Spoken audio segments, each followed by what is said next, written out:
Thank you all. Good evening, everyone. How is everyone? Thank you for being here.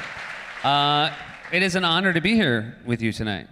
Thank you for doing this. My pleasure. You had a show tonight. Yeah, I did a show and I came right here. Thank you. There you go. Thank you. That means a lot. I actually even asked, I said, oh, if we're going to do this, you should come on my show tonight. And what did you tell me? I can't. I was on Colbert Yeah. tonight. And yet, he's not doing you a favor. I couldn't ask Stephen Colbert to do this. He's on right at 11:35. Yeah, that's true. He's like, Seth came out to Minnesota for me to do a fundraiser there during the recount, right? It was during the recount? No, it was for a woman who was running against Michelle Bachmann. That's what it was out for. You were senator when I went out. Do you remember? I think you may have come out twice. Oh, wow. Yeah. I came out, I do remember I came out, well, I want to talk about this because I came out to Minnesota and it was really wonderful because you told me so many really funny stories about the Senate. And I've been really dining out on that because it's exciting. I know a lot of people in comedy. I only know the one senator. And your stories were fantastic. And I feel like this book is a lot of those stories that you have only been able to tell friends and acquaintances. And now, what made you finally decide to share all these insider stories with everybody? Well, first of all, and I write about all this in the book, when I first got to the Senate, I had won by 312 votes. And so I was seated about 6 months late. And it was so close, and my opponent, Norm Coleman, and the Republicans had put everything I'd ever said or written in comedy through this machine called the dehumorizer, which was built with very state-of-the-art Israeli technology. And it took the humor out of every joke I'd ever told. So it would be, I wrote a thing in a Playboy article,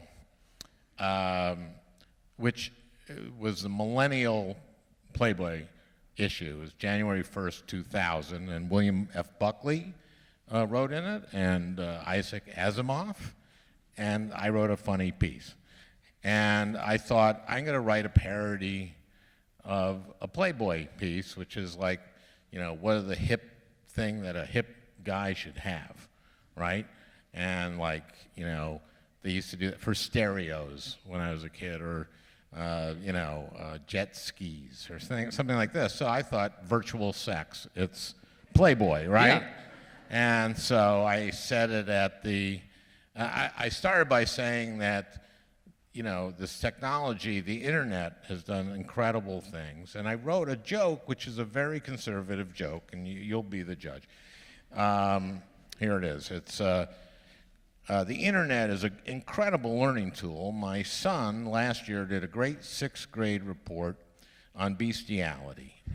And the kids in the class just loved him because he downloaded a lot of great visual aids from the internet. And at that age, they're just sponges. So this is a conservative joke. This is saying, parents, you may want to monitor what your kids. But it turned into an ad, which was like, Al Franken is so depraved that he did jokes about bestiality. And it came from like infinity. Yeah. They wanted to give bestiality a real running start. Yeah. And it did, and going into your eyeballs and around the back of your skull. And my mother-in-law saw this ad and cried. And so it was a vicious, vicious campaign. So I could not, when I got to the Senate, I said, I can't be funny. I want the people of Minnesota have to know that I'm serious about this, and I'm going to be a workhorse and not a show horse. So I spent the next 5.5 years doing that, and I got reelected by a very comfortable margin in 2014. Thank you. And then I went, hell, now I can be funny. And it was funny because the dehumorizer that they built, I had to build one myself, which was my staff. Yeah. And my staff had to tell me, to stop me all the time. Like, as a senator, you write notes, right, to constituents, congratulatory notes, that kind of thing. And the first day I was in the Senate, right after I got sworn in, about an hour and a half later, I'm sitting at my desk, and I get my first note that I'm going to write, and it's for Ruth Anderson, who was turning 110. Yeah. And I wrote, "Dear Ruth, you have a bright future." And,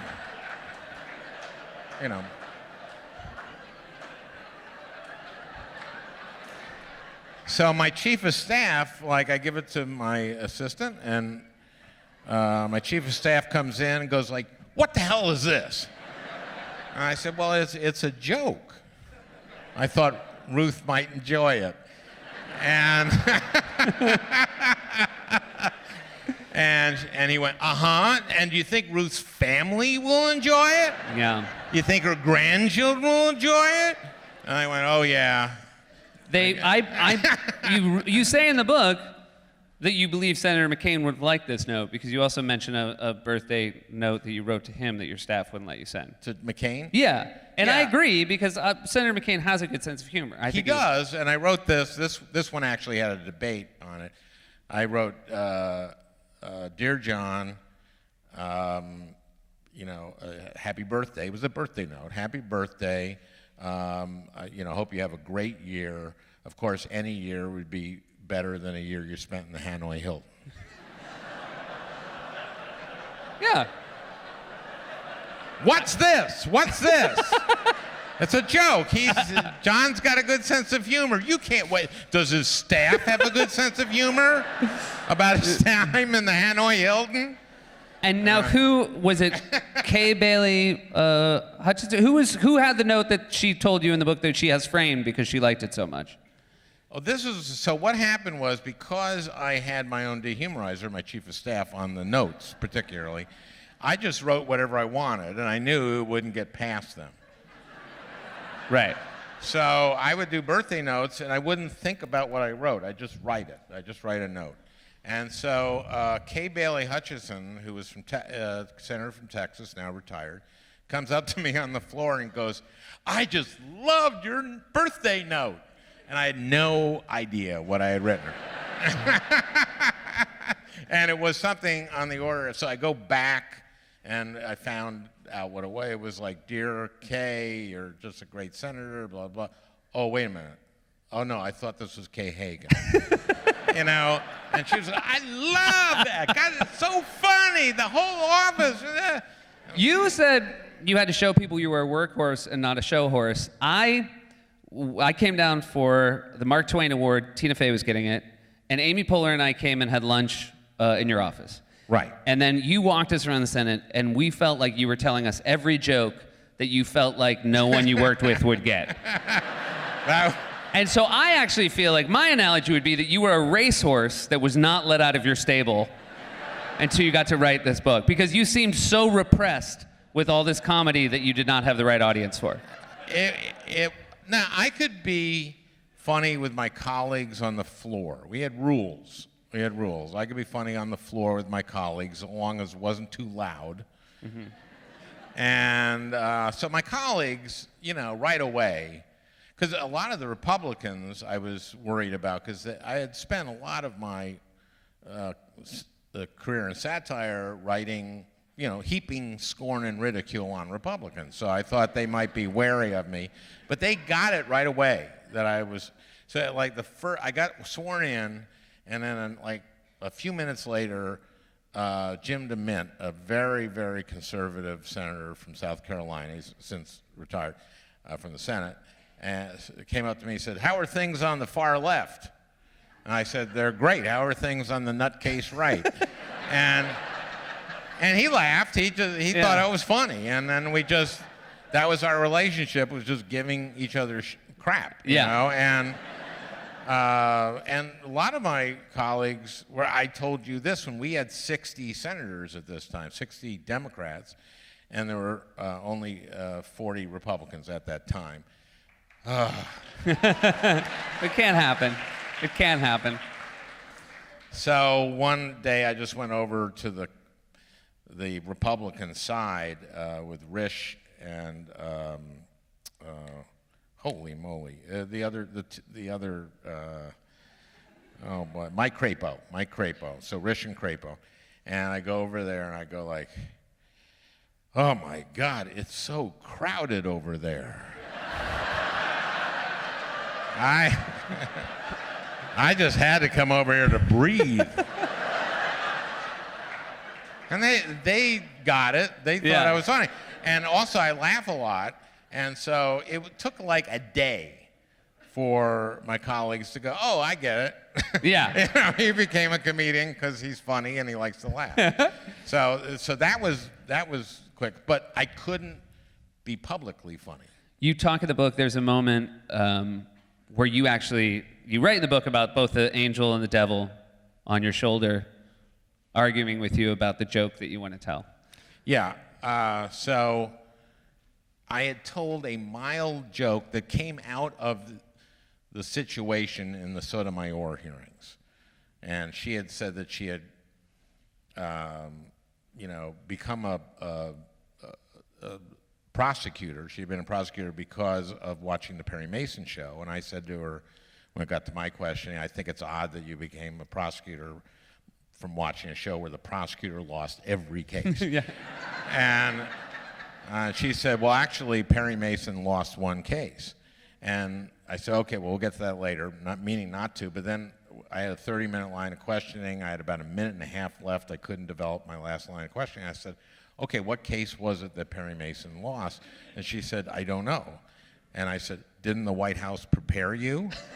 And it got a big laugh, right? And this is like my 7th day in the Senate.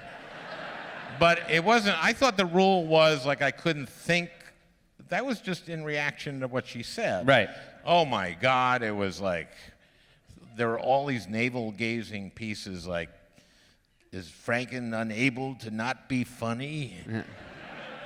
And so I just went like, okay, can't say anything funny. So then, like, that was in July. In November, I'm in a hearing on the Employee Non-Discrimination Act, ENDA, and which is there's still about 30 states in which you can get married now on a Saturday and Monday be fired for being LGBT. And so this was a law that Jeff Merkley from Oregon put forward to ENDA to say that you can't do that. You can't discriminate against people on the basis of their gender identity or their preferences or whatever. And so, so I'm sitting in the hearing, and there's all these LGBT activists, and Tom Perez, who is then like the Assistant Attorney General for Civil Rights, is going to testify. And there's about, I don't know, 7 Democrats, and I'm last in this. Not one Republican showed up. And that was incredibly unusual. Not even the ranking member. I'd never been in a hearing where the ranking member didn't show up. So there was not one Republican there. So I immediately went, wouldn't it be funny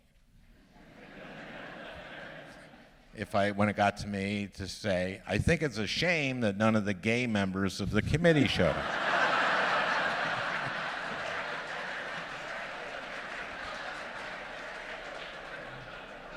And I heard this voice, tell it, it'll kill, it'll kill. And that was the devil over there, and the angel was going like, now, Al, you know why we came here. Oh, screw it. You know, they're all LGBT activists in here. They'll love it. They'll love it. It'll kill. It'll kill. Al, you know, and then I just had all I could do was have this argument back and forth while everyone was doing their questions, and I'm going, And then the angel and the devil each got an angel and a devil. And the devil's angel and the angel's devil worked it out. Okay. And it was you managed to avoid it. You did your staff said round. you can be mildly funny from now on in spots. Yeah. This isn't it. You talked about that's a hard thing to give up because it would have killed. You also mentioned one of the reasons, if we're ever watching C-SPAN and we're seeing you speak, there's a reason you don't tell a joke that has nothing to do with this. It's impossible. Oh, yeah. When I was first deciding whether to run, this is in 2005. I was trying to decide whether to run in 2008. I met with Jeff Blodgett, who was Paul Wellstone's campaign manager in all his campaigns. And he said to me, just for an exercise, write a 5-minute speech that has no jokes in it. And this is, I just said, why would you want to do that? That what? But there's a reason you don't tell jokes on the floor of the Senate in a speech, because there's no one there. Yeah. You think it's on a tight single of you, and you think there could be 99 other senators there, but there aren't. There's no one there other than staff and the floor staff.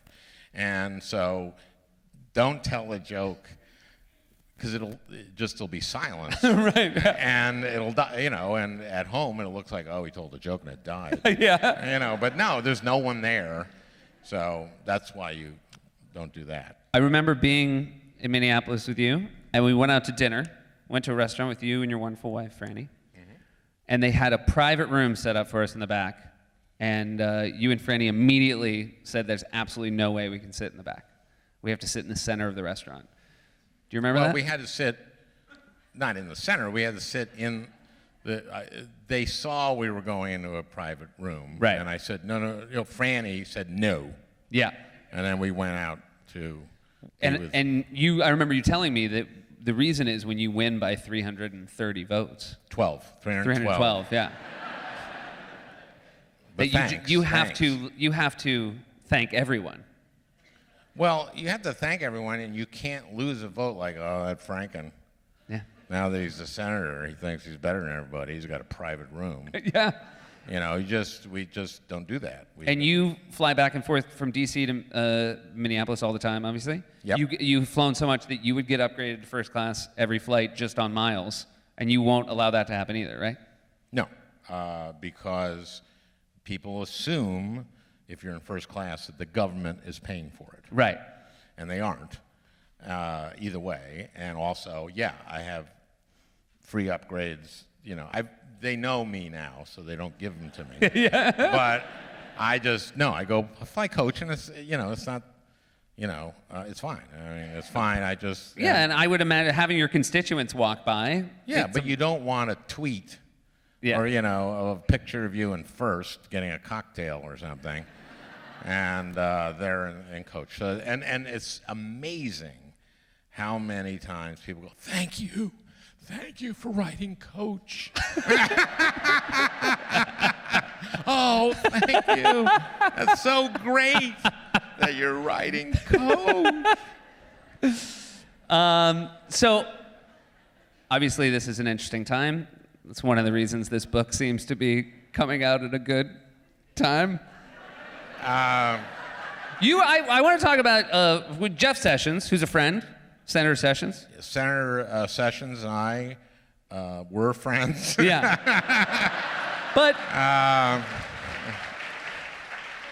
he, when I first got there, I said I got advice from Hillary's former chief of staff, who said to me, "Go to all your hearings, be a workhorse. Go to all your hearings, go early, stay late, go to all of them." So I would go to all the judiciary hearings, and very often these are just perfunctory nomination hearings on non-controversial judge nominees, and it would be just Leahy, the chairman at that time, and Sessions, the ranking member at that time, and me. the three of us would be in all these different things, and I'd always ask good questions. I'd be prepared, and Sessions going like, "Jesus, this guy's, working," and so so about a month in or something, Leahy had to go to an appropriations meeting or something, so he asked me to chair. So I get there early, of course, and I'm there. I'm sitting in the chairman's seat, and Jeff Sessions comes in. He goes, "Well, a meteoric rise," and I say, "And well deserved." And he laughed. Yeah. Now, I like anyone who laughs at anything I say, right? Isn't that? Yeah. Don't you? Isn't that basically how you judge people? We used to always, yeah. And we used to always say at SNL, there would be a host that everyone would dislike. And you'd be complaining. Steve Higgins, the wonderful producer at SNL, who's also Jimmy Fallon's sidekick, he would always say, you'd be complaining about the host. You'd be like, "Oh, this guy's the worst, I can't believe it." And then he'd say, "He thinks you're really funny." And you'd go, "Oh, I really, yeah." "Oh, in that case, maybe I've misjudged him, yeah." But you actually, because watching the question you asked Jeff Sessions that got him in all this trouble, and you admitted in the book, he answered a different question than the one you asked him. Right. It had just come out that some AP report that members of the Trump campaign had met with Russians during the campaign, continuously during the campaign. I said, I don't expect you to know this. This report just came out. You've been testifying all day. So I said, but this came out as AP, and I don't expect you to know it, but let me ask you this. If this turns out to be true and you became Attorney General, what would you do? Meaning, would you recuse yourself, of course? And he said, he just answered that he had, I've been a surrogate for the campaign, and I can just tell you that I didn't meet with any Russians during the campaign, or have communications with any Russians during the campaign. And I went, okay. And that turned out not to be true. Right. And this is, and you're testifying under oath, and those are pretty, he met him at the convention in Cleveland, and had a meeting in his office with him during the campaign, and then it turns out he had another meeting with him at the Mayflower. Yeah. So then 7 weeks later, it comes out in the Washington Post that he had these meetings, and at that point he recused himself. So a lot of people credit me with him recusing himself, and therefore Mueller, is that we have the special prosecutor, and they think that I, was playing three-dimensional chess. And I'm just 4 moves ahead of everybody else, and that I knew that he would pivot from the question, would you recuse yourself, to, well, I didn't meet with him, and then, and that's why we would get him, and he would recuse himself, and we'd get Mueller. And that was what happened. That was the case. That was it.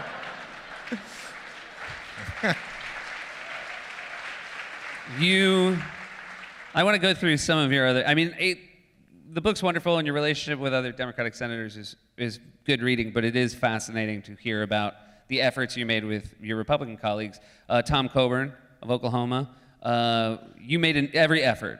Well, here's the thing. I was saying that DeMint has a sense of humor, which you wouldn't necessarily think. That Lindsey Graham, for example, is really funny. He's a really funny guy. Last year, when he was running 15th out of 17 in the Republican presidential primaries, I went up to him and I said, "Lindsey, if I were voting in the Republican primaries, I'd vote for you." And he said, "That's my problem." And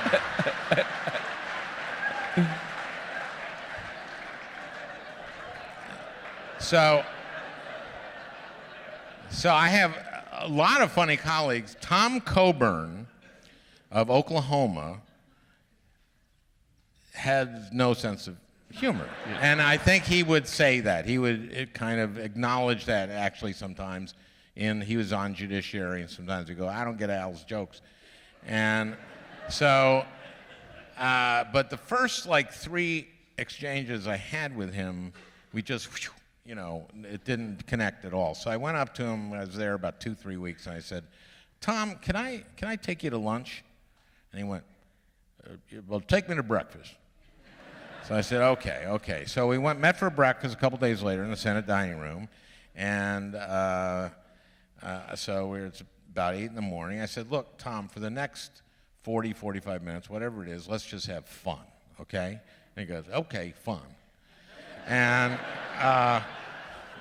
so I said, "Okay, you know, we can talk about anything. We can talk about our families. We can talk about politics. We can talk about our careers before the Senate." And he was called Dr. No in the Senate because he had been a doctor. He was an obstetrician gynecologist, and also he said no to pretty much everything because he was so conservative and he didn't believe the federal government should spend money. So I said, "We can talk about politics. We can, you know, talk about our careers, but let's have fun." He goes, "Okay, fun."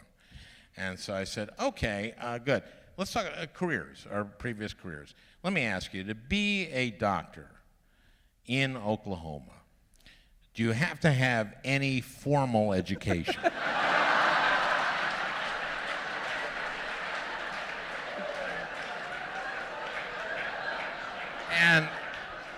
And he said, "Yes, you've got to go to medical school." And so I said, "Well, okay, Tom, that was a joke. And that's what I used to do for my career, you see." And so the rest of the breakfast was fun, and I explained to him what jokes were and what the proper reaction is to a joke. And and then I got a note later from him saying I had a lot of fun. That's great. It does not seem like you have some kind words for Senator Ted Cruz and his sense of humor. You don't completely. Yes, for a sense of humor. For a sense of humor. This is the thing you should know about Ted Cruz. I probably like Ted Cruz more than most of my colleagues like Ted Cruz. And I hate Ted Cruz. Now,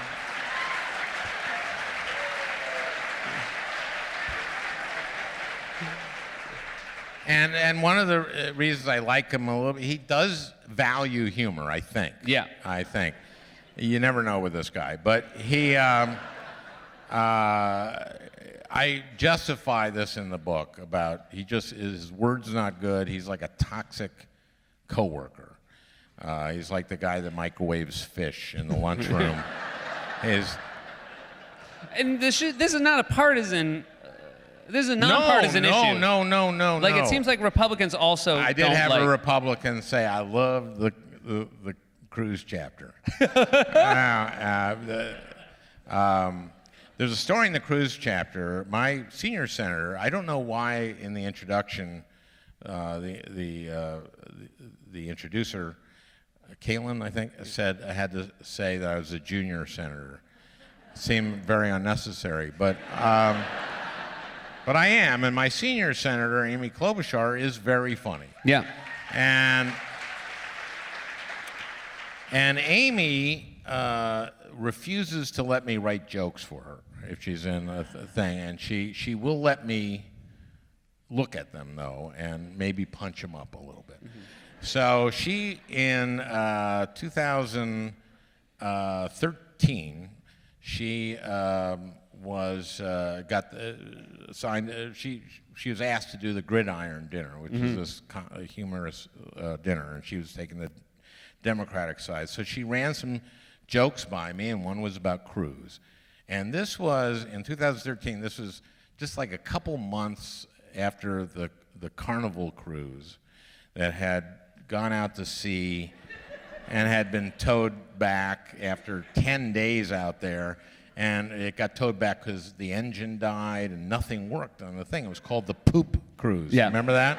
Called the Poop Cruise because there was stuff. It was terrible. It was a terrible cruise.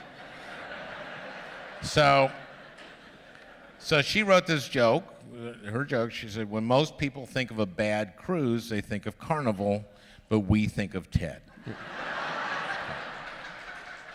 So I said, Amy, I've got a rewrite for it, but anyway, I'll tell you the rewrite. That'll be the end of this story.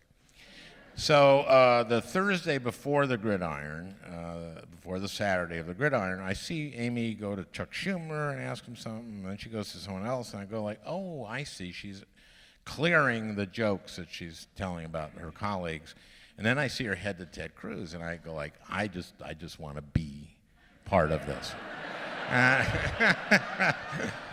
So Amy kind of goes up to him. She goes, Ted, I have a joke. I'm doing the Gridiron on Saturday. I have a joke about you, and I'd like to get your permission to tell it. And he goes, well, what's your joke? And she says, well, it is when most people think of a difficult cruise. So she's changed bad to difficult. She's softened it. They think of Carnival, but we Democrats in the Senate think of Ted. So she said, double soften. Double soften. So I'm going, okay. And he goes, I'll tell you what if you changed it to a challenging cruise? And I see Amy kind of go like, okay, now it's just not funny. It's just not funny anymore. And he's smart. He's very smart. And he sees that and he goes, I'll tell you what. I believe in the First Amendment. You tell your joke. And I go, oh, man. I go like, Ted, I actually have done a rewrite on Amy's joke, and I think it's a lot better. You want to hear it? And I see Amy go like, oh, my God. He's going to tell, and I want to be here for this. So Ted goes, sure. I go, okay, here, this is the rewrite. When most people think of a cruise as full of shit,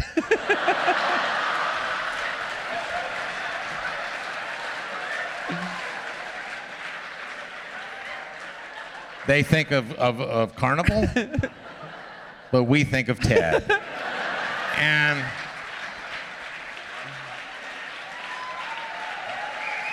he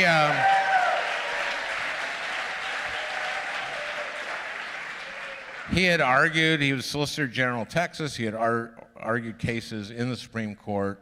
His reaction was, I went, and then I walked away, so. So, last Friday, was that as thrilling to be in the Senate chamber as it was to watch on television? Friday morning? Yes, Friday morning. Oh, yeah.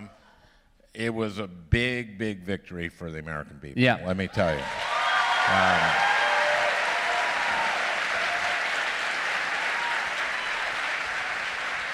And, you know, obviously Lisa Murkowski and Susan Collins and John McCain,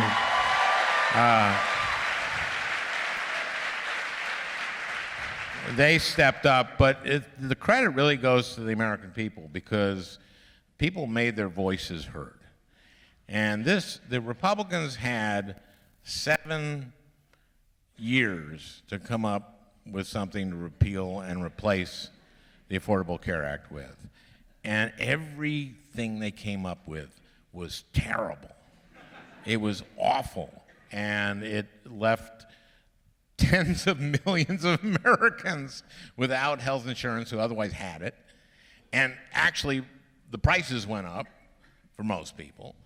And it was just awful. And I'm co-chair of the Rural Health Caucus, so I go around all around Minnesota to hospitals and nursing homes, and people just hated this thing, and they made their voices heard. It had a 17% approval rating, most of these different iterations, which is exactly the number of Americans who say they have seen a ghost.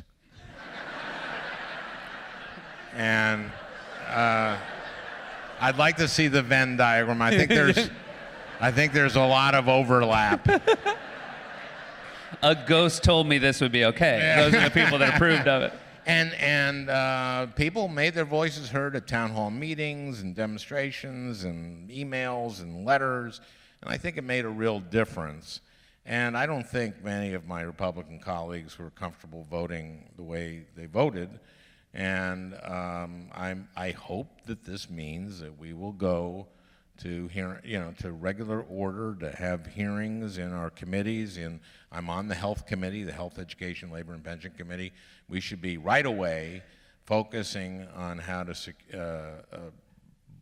bolster the exchanges. There are things that we can do right away to do that. Actually, a bipartisan group in the House has come up with something that's not bad.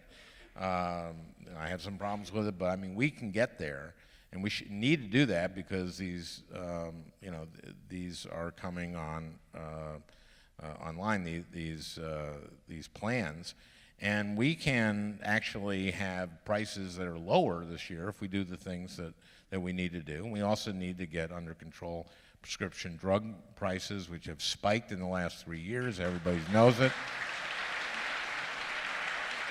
And I have a comprehensive bill to bring down the cost of pharmaceuticals that has the ideas of a lot of senators, including Amy Klobuchar, and that would allow Medicare to negotiate with the pharmaceuticals, which would save $30 billion a year, $26 to $30 billion a year, let people re-import drugs from Canada. We make so many of the drugs in this world.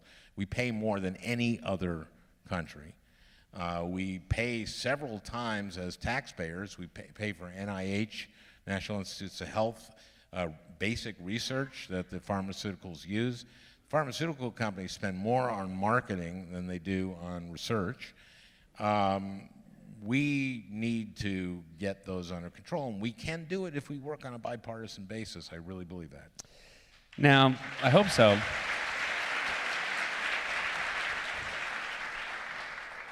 I feel like the world knows where we stand on the president. I feel like the world knows where you and I stand on the president. Are there times, though, that you think the president is funny? There was once, I thought, Yeah. one moment where I thought the president deliberately made me laugh. Okay. And I don't even, it doesn't matter. No, I don't think he's funny at all. Did you see that they published this transcript of this Wall Street Journal interview he did? Oh, well, this is actually separate of that. They just, SI went golfing with him, and they're writing a story on golf.com where supposedly he told people at Bedminster, members of his club, he said of the White House, "That White House is a dump." And I actually thought the writing of that that's the funniest way of saying it. Like, the White House is a dump is pretty funny, but that White House is a dump. But he's like a funny character who sometimes says the funniest version. Oh, yeah. No. The fact that he exists Yeah. is in certain ways funny. But not really. I mean, you mentioned in the book being struck by the hypocrisy of everything that Republicans seem okay with him saying, being the same party that pulled a bestiality ad from your work as a comedian. I never actually committed bestiality. Yeah. I never grabbed an animal by its genitals. Yeah. You famously have never done that. And so, see, what I kind of, had to deal with in terms of, attacks, just being an awful person, and then see what we elected as president. It was ironic to me. I had written about 90% of the book before the election, and I didn't. Then he got elected. Then it happened, and I didn't want to write a book which was, the Trump administration until the book was locked.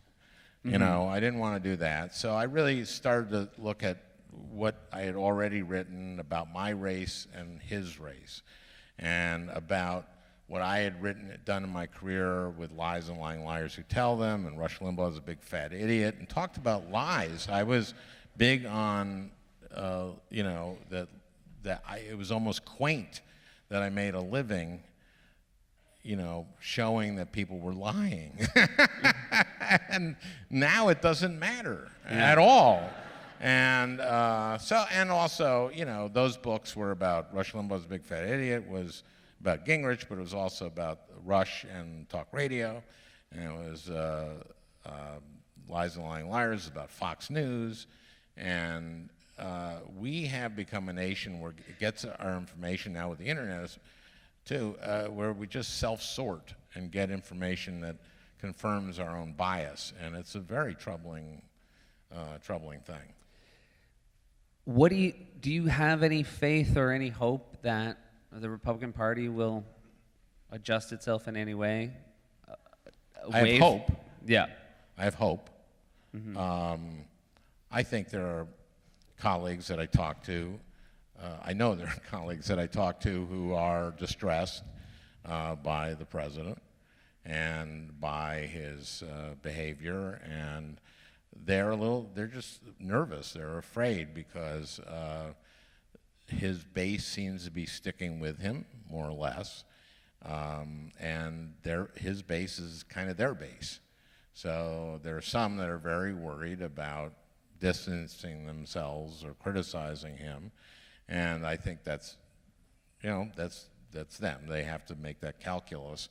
But there are some that have kind of been brave about this, and Jeff Flake has been out front, and Ben Sass and some others. It's funny, we try to get Republicans to come on our show, and the only ones we can get are Republicans who've spoken out against Donald Trump.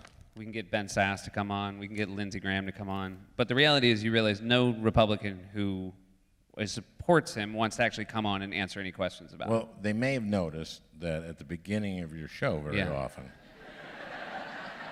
when you take a closer look, that it's nothing but Trump bashing, combined with bashing someone else in the Trump administration, or one of his family. I mean, it just so they may be going like, I'm uncomfortable.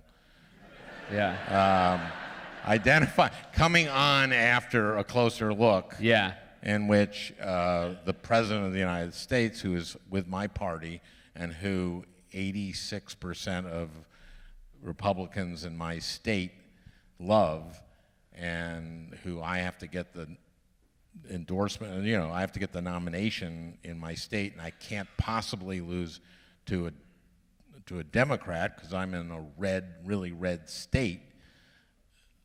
I'm not going to go on that show. When you lay it out like that, I feel like I'm probably wasting my breath with the invitations. Don't. Jim Inhofe is not going to go on your show. He might actually do it. That's why. Did you really need that explanation? In general, I just like that we were talking about the show. I feel like that's good.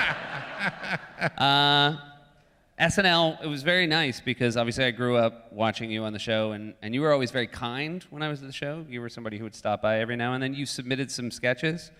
Yes. You submitted a sketch more than once, the same sketch. Right. There was a sketch called Fart Doctor. Fart Doctor. Fart Doctor never even went to dress. No. It never went good enough at the table to even go to dress rehearsal. No, here's what happened. The week Al Gore hosted, Al, the former vice president, asked me to come in as a guest writer, and I wrote on that show. And I hadn't written for a long time, so I wrote a fair amount of stuff, including Fart Doctor. And I realized that, I'll tell you what the sketch is. Okay. So it's three doctors in their white doctor coats who are complaining about this doctor that's showing up that he's late. And two of the doctors are very skeptical about him. And one of the doctors say, I'm telling you, he is the best diagnostician in the world. He's from Duke. He can diagnose. We don't know what's wrong with these people. We've been unable to diagnose them. He is the best in the world. So he comes in, and Al Gore I can't be fart doctor. So I held it. I held it for another host. And then the fart doctor comes in. I just called it fart doctor on a lark. Yeah. Because the word, but what But happened it's is... a pretty good title for what this doctor ends up being. No, well, and so the doctor comes in and he's read all the files of each the cases, and he said, I'm ready for the first patient. And the first patient comes in and he says, I want you to fart. And what? And then the other doctor says, no, it's he said, oh, okay, and he works up and farts, and he goes, is your mother half Silesian? And the guy goes, yes. Did you have tabbouleh salad today? Yes, I did. Okay, you have, and then it was some some disease that the other doctors couldn't diagnose, and they all go, that's amazing. And he goes, it's okay, you're going to be okay. All we need to do is this and this and this, and you're going to be fine. The guy goes, oh, thank God. Boom. Okay. Next one comes in. Oh, and then as that one goes out, he takes out an electric fan. Little one of those little ones. Right. Because you don't want to misdiagnose the next patient. Yeah. With the previous. So he does that. Yeah. And that's fart doctor, okay? Yeah. So, and it has a good build. There's a patient who's just a big asshole, and it turns out that he's terminal, and everybody's happy. Yeah. All the other doctors hate him, and okay, that guy's. And then at the end, they have a guy who just, you can't do it, and then he says, this doesn't make any sense, and it turns out that it was going to be Amy Poehler had farted, and he says, oh my God, we got to get you to surgery right away. Right. And that was the end of the sketch. Yeah. So it was a perfect sketch. So I kept submitting it. I go like, Christopher Walken, he could be the fart doctor, Yeah. And then so I would, but when you're not there to talk people through the sketch, so. I can't believe you think the problem was you weren't there to explain it to us.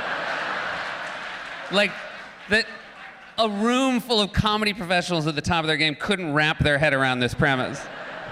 It was the way you perform anyway. You know You that. called me on the phone, and you would give me line readings for how to do my character. Yeah.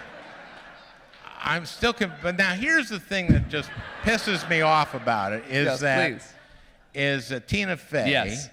Okay, so Tina Fey in her 30 Rock show has the show within the show, right? The girly show. Yeah. And That was what it was originally called. Yeah. Episode 1. yeah. And Fart Doctor becomes a running joke. Yeah. That they gotta, we gotta go block Fart Doctor. And when she meets Matt Damon, who becomes her love interest, I think he's a pilot, right? And she meets him, and I think she kind of lies about who she is, and finally she says that she writes for the show that she writes for, and he goes, oh, you know what I love on that show is Fart Doctor. And she goes, I write those. I write those. And you see Tina every once in a while, Yeah. right? She owes me money. Yeah, it's true. It's true. You talk, and it's I'm actually... so glad we've cleared the air. You talk about... Thank you. That was wonderful. Well, because Fart Doctor noticeably absent from the book, so I wanted to make sure that we got... I did not paperback. Do you remember during 2008, I haven't mentioned this to you yet tonight, but do you remember you called me and pitched an idea? I won't go into the details of it, but you pitched do you remember it? I do. And it was a sketch about the election. Okay, I kept having to say, I'm Al Franken and I approve this message, right? Yeah. And I'd see these ads that were just scurrilous lies, and John McCain would go, I'm John McCain, I approve this message. So I thought it'd be funny And that was the only idea I had. Which Yeah. is that'd be funny to have John McCain, who Daryl Hammond played in a very funny way, to have him have to record that, which you only have to record it once for audio, but to keep recording it on, and the ads would become more and more ridiculous. Yeah. And that's what happened. And then you, like an idiot, there's an ethic in comedy writing, which is at least at SNL, that you put the names of who wrote the sketch, and you put the name of the guy who thought of the idea first. Right. So, like an idiot, he puts my fucking name on it. Now, I will admit I was an idiot, but it was done from the right place. I was being ethical. I genuinely was. I wasn't trying to burn you. No. I know. And but boy, it was not helpful. No. Because the press picked up on it right away. Yeah, it somehow leaked out. Yeah.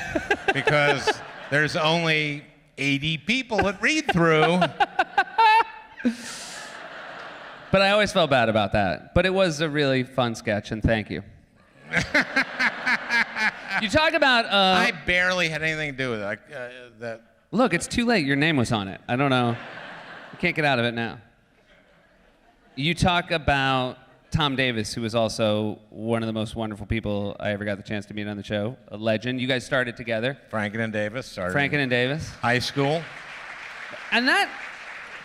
I was always so jealous of Andy Samberg, Jorma Taccone, Akiva, how long they knew each other. Right. So you were how old when you meet Tom? I was 15. Yeah. And he was, I guess, 14. So we knew each other in high school, and we went to this school together. We performed in the school, and then we started performing at a place in Minnesota. It was like Second City, and in high school. And we were a team for years and years and years and years. And Tom died a few years ago of cancer, and it was we had a memorial actually in 8H, which was beautiful. I thought really it was a wonderful thing of Lorne to do. Really funny, really sweet stories. He outlived his diagnosis.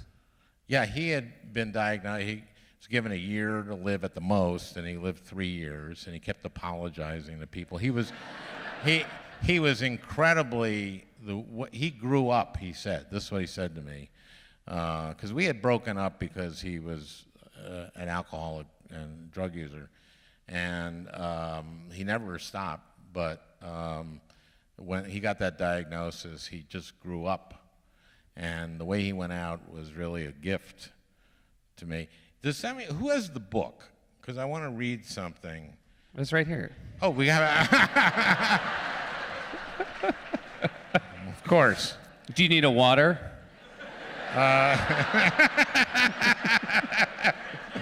Oh, God, you talk show hosts are so funny. Okay, so let me figure out where this is. Hold on.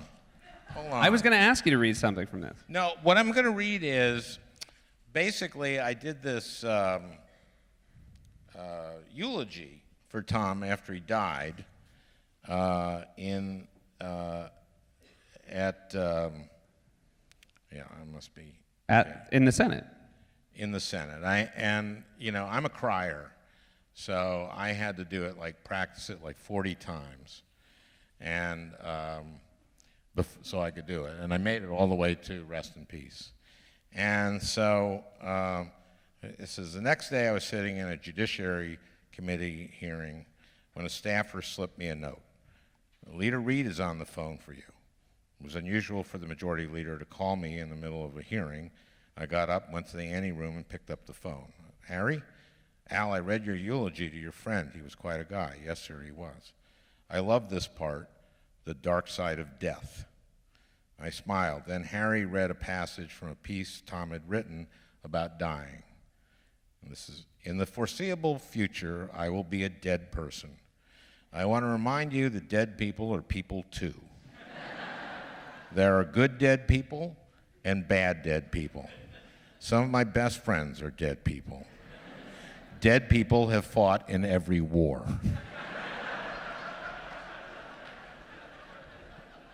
Then Harry said, "It's perfect." Yes, I said, perfect. That's really lovely.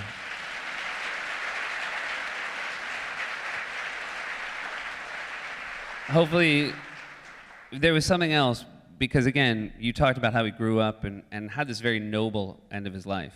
And there's another great line that Tom has. I hope I'm saying your line right, where you basically say that you would like to go, when you go, you would like. Oh yeah, I said, you know, the way you've been going out, and this is a few days before he died, and I said, the way you've gone out has been a gift to me, and I hope, I do it, go out the way you do. And he said, I hope you go out faster. He was, Tom had a very sardonic sense of humor. He was a sweet, sweet guy, but yeah. He was very sardonic, and he was a little bit more sardonic in those days. The Legend of Al Franken at SNL, a story I've always wanted to ask you about that I've always heard, was about George Harrison coming up on the 17th floor, sitting at a piano. Is this correct? Yeah, let me tell this because, just to get it right. Yeah. This is not in the book. Right. This is not in the book. So, George Harrison was one of the Beatles. And, you're head writer. Yep.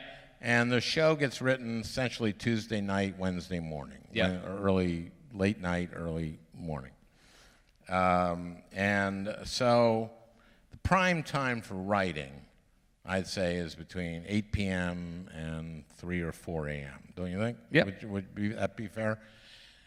So George Harrison shows up at the office and goes into Lauren's office, and there's a Beatle,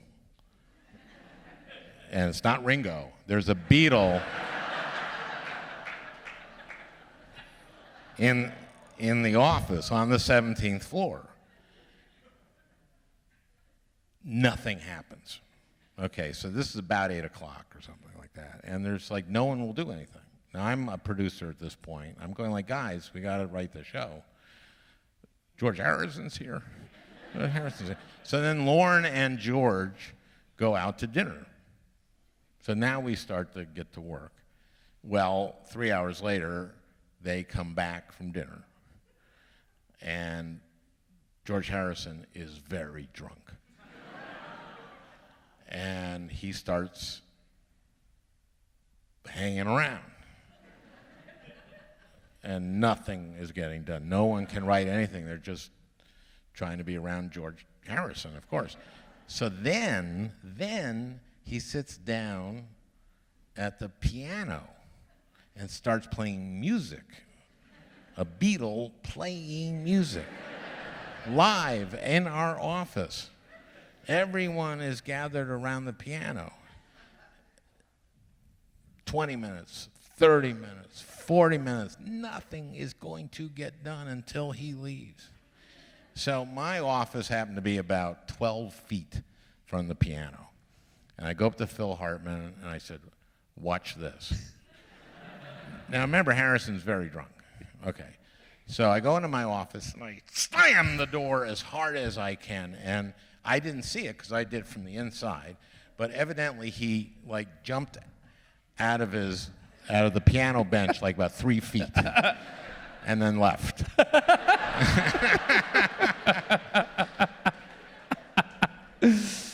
And I saved that week's show. Yeah.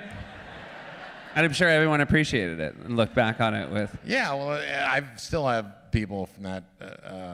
Shannon Vaughn, I saw her out in L.A. and she just was still cursing me. Thank you so much. Such an honor to be with you, Senator Franken. Really appreciate it. The book's fantastic. Can I say one thing? Thank you, Seth. Of course. My pleasure. Look, what you do on your show is so great. A closer look is just a gift to everybody in this time. Thank you. And also, you're a wonderful interviewer. It's obvious tonight. I mean, sometimes you have a better guest than others. But I just want to say that I was a satirist, a comedian, a writer like you. Now I'm a senator. But I just don't want you to think for a moment that what you do is any less important than what I do, even though it is. Yeah. Hey.